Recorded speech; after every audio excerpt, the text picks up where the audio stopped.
Thank you for joining us. Today's date is June 16th, 2016. My name is Joe Terril, president of Terril & Company, independent wealth managers in St. Louis, Missouri, with approximately $650 million in discretionary assets under advisement. This will be a video update posted to our website, our thoughts on the economy and also investment markets. Helping me as always is our IT director, Brian Curtis. Brian, if you're ready, let's start talking about the economy.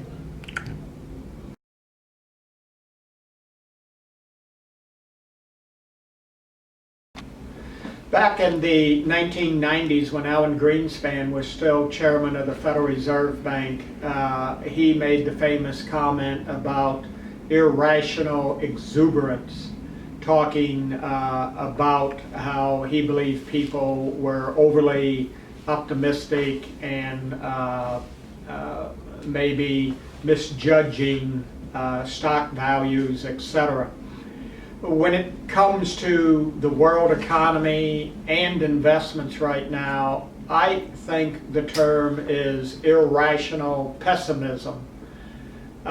We're a week before the vote on whether Great Britain is going to leave the European Union or not. We had a Federal Reserve Bank meeting in the United States yesterday where they left interest rates unchanged.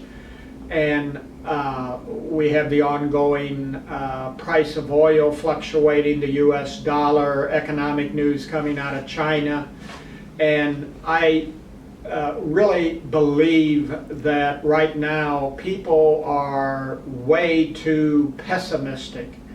There's this feeling that if Britain votes to leave the European Union, that somehow that's going to destroy Europe's economy. Maybe that'll mean the banks will run into trouble. It really does not. It is not as big an issue as what the media is reporting, as what financial journalists would lead us to believe, that it's a huge issue, and if they vote yes, somehow the economies of Great Britain and Europe are going to collapse. Not true in the least. And the reality of the matter is we're seeing better economic information coming out of not only Great Britain but out of Europe. It's not fantastic, but at least it's moving in the right direction, and consumer spending is beginning to pick up. Actually, the news coming out of Europe from an economic standpoint is okay.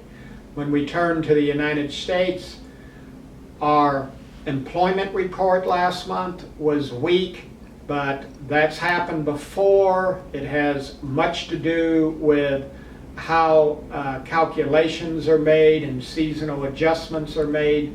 We had this a couple years ago, and by the end of the year, a lot of those jobs that supposedly weren't created were now accounted for. Right now, employment in the United States is at a very high level, even if you factor in the number of people that have dropped out of the workforce. One of the biggest positives for the United States economy is average hourly earnings is going up and has had very nice gains over the last year. Housing is strong, auto sales continue to be strong, interest rates are at very low levels. The Fed is holding the general level of interest rate below the rate of inflation, below the rate of GDP growth. They are still easy with a monetary policy of holding these. These are not the things that generally result in a bad economy. Technology is continuing to march along. In some cases, it worries people. Again, this irrational pessimism that everyone seems to have, that somehow new creations in technology and new things going on in technology are going to destroy the economy. In general, that's not true.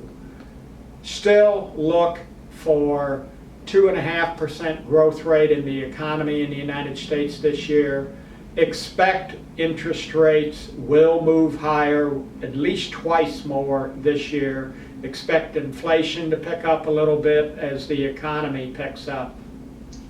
I make the comment that if you think right now the economy is okay with interest rates at 0.5%, but somehow the media is trying to convince you that if the Fed raised interest rates to 0.75%, that 0.25% increase is going to destroy the economy. That would be the economy couldn't possibly survive with a 0.25 point increase. It's a ridiculous notion to think that the economy is okay at 0.5%, but at 0.75% or even a 1% interest rate, that's too much. People will stop buying cars, they'll stop buying houses, everyone will stop economic activity, and somehow that's going to create a major economic problem in the United States. It's a ridiculous thought, and I still think the Fed will increase interest rates as they try and bring the general level of interest rates back towards the growth in GDP and the rate of inflation. What they're trying to do is become less easy in monetary policy. They're not tightening, and there's a big difference between the two for the economy. The economy in China is doing okay. Remember that China, as is a few other countries, is trying to move more towards a domestic consumption economy rather than being an export-driven economy. This doesn't happen in 2 weeks' time, but the economy there is okay. There's no huge bubble that's getting ready to break. So with that said, Brian, let's move on and we'll chat now a little bit maybe about investments. On investments, particularly the United States stocks, prices have moved down in the last 10 days rather dramatically. Prices are unchanged to down over almost the last 18 months.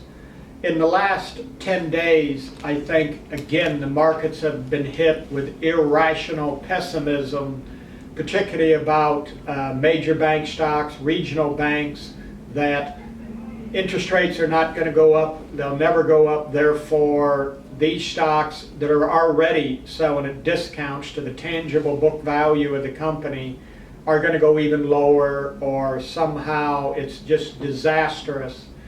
Interest rates will never go up. That in itself is not true. They're good stocks to own. At the end of this month, we'll have the announcements on dividend increases and stock buybacks that continue. Airline stocks are down. We particularly like biotechnology stocks that are down 50% or more from their recent highs. And we believe there's irrational pessimism there about the election coming up, and subject to who gets elected, they'll somehow take all pricing power away from the biotechnology stocks, and therefore they'll never make money again. There are still pessimism around the price of oil, even though it's recovered towards $50. We believe by the end of the year oil will be $60 to $65 a barrel. This is predicated upon the fact that the demand for oil has caught up with the supply about a year earlier than many people expected. We're seeing drawdowns week by week in inventories. This should continue along the next 6 months and create an environment where oil prices actually move higher.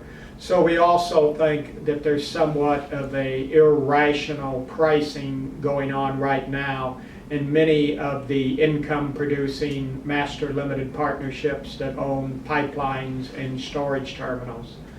So our message for the day is this is probably an opportunity more so than a time to be scared, and the overall economic news, the overall results of a Brexit, if Britain does vote to leave, is not the disaster. And overall, there's way too much pessimism right now about economies around the world and also about the investment climate. We think this is creating an opportunity to increase purchases. In our portfolios, we've had 75% or more for the last year in liquid investments and cash equivalents and short-term bonds. We're going to begin to put some of this to work if they want to continue to offer some of these investments at what we think are real bargain prices.